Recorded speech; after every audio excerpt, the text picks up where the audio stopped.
আজকে মেয়ের আবদারে বানালাম বিরিয়ানি। তো আমি কিভাবে বিরিয়ানি বানাই সেই রেসিপি আজকে আপনাদের সাথে শেয়ার করব। তো আগে থেকে চালটা ভিজে রেখেছি, আলুটাও সেদ্ধ হয়ে গেছে, আর পেঁয়াজটা বাদামি করে একদম ভেজে তুলে নেব। আর আলুটা দেখো আমি এক বাই এক সব কালারের মধ্যে ডুবিয়ে আলুটা পুরো ভাজা ভাজা করে নিচ্ছি। কত সুন্দর ভাজা হয়ে গেছে। আর এখানে আমি মাংসটা কষার জন্য পেঁয়াজ ভেজে আদা রসুন দিয়ে কিছুক্ষণ ভেজে নেব।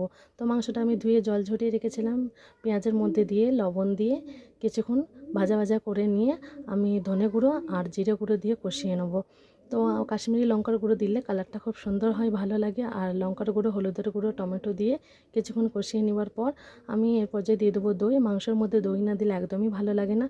তো দই দিয়ে আমি কিছুক্ষণ কষিয়ে নেবো। আর এখানে আমি ভাতটা বসিয়েছিলাম, দেখো ভাতটা হয়ে গেছে। আর আমি এখানে বিরিয়ানি মশলার গুঁড়ো আর গরম মশলার গুঁড়ো দিয়ে কষিয়ে নিয়ে মাংসটা নামিয়ে নেবো।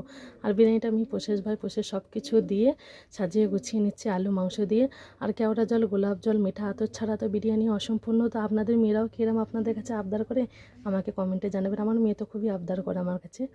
তো এখানে আমি দুধ দিয়ে দিলাম। দুধটা দিয়ে যাওয়ার পর আমি দমে বসালাম, চাটু দিয়ে দিয়েছি আর উপরে দমে আমি বসিয়ে দিয়েছি। দেখো কত সুন্দর হয়ে গেছে বিরিয়ানিটা। তো আপনাদের কেমন লাগলো বলো। তো আমার মেয়েকে এখন পাশে বসে আমি খাওয়াচ্ছি। সবাইকে বাই বাই বাই।